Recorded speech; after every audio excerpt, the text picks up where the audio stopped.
और इतनी गोरी भी। काश मैं आपके जैसी गोरी होती। अरे लेकिन देख ना कितनी मोटी हूं मैं।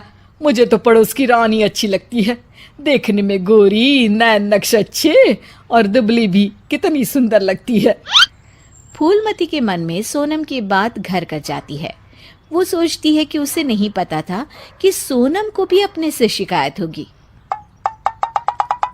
अरे फूलमती, ये क्या किया? सब्जी में इतना तेल। वैसे भी मैं इतनी मोटी हूँ, ये खाना खाकर तो कभी जिंदगी में पतली नहीं हो पाऊंगी। अरे दीदी, मैं तो आपकी जैसी होती तो कोई शिकायत ही ना थी। गोरी गोरी। अरे गोरी ही तो हूँ। खुद को तो देख, तेरे नैन नक्श, तेरा पतला शरीर।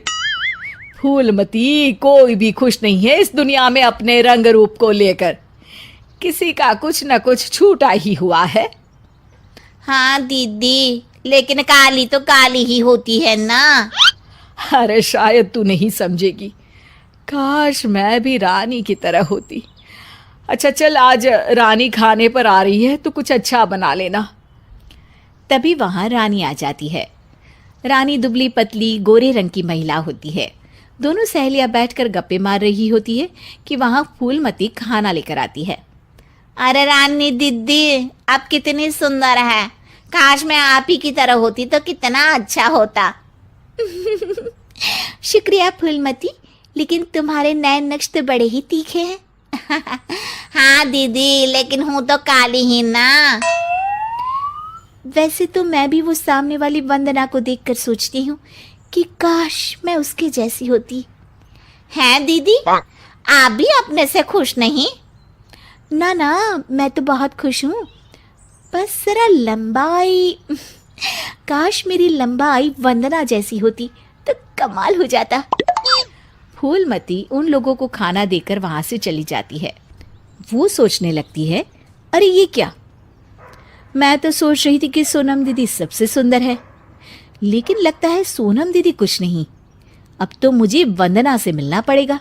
देखो तो सही कि वो क्या चीज़ है। एक दिन मौका देखकर फूलमती वंदना के घर जाती है और उसके दरवाजे की बेल बजाती है। हाँ बोलो, क्या काम है? मैं ना एक काम वाली हूँ और घरों में काम करती हूँ। क्या आपको किसी नौकरानी की ज़रूरत है? हाँ हाँ, ज़रूरत तो है, लेकिन सिर्फ झाड़ू के लिए।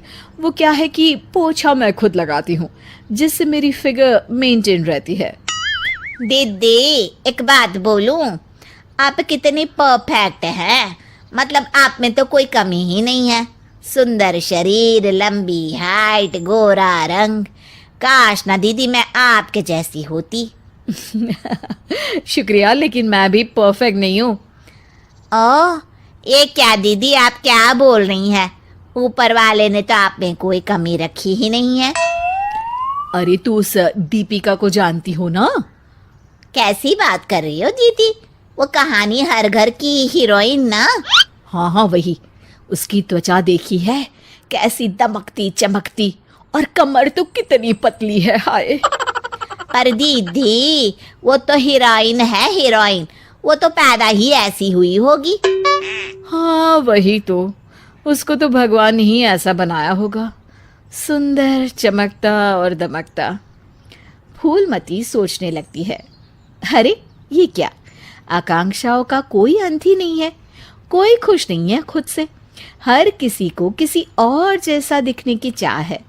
अब तो किसी ना किसी तरह दीपिका से मिलने जाना होगा, लेकिन कैसे? फूलमती एक दिन दीपिका के घर जाती है, जहां उसका बॉडीगार्ड दरवाजा खोलता है। कौन हो तुम और यहाँ क्यों आई हो?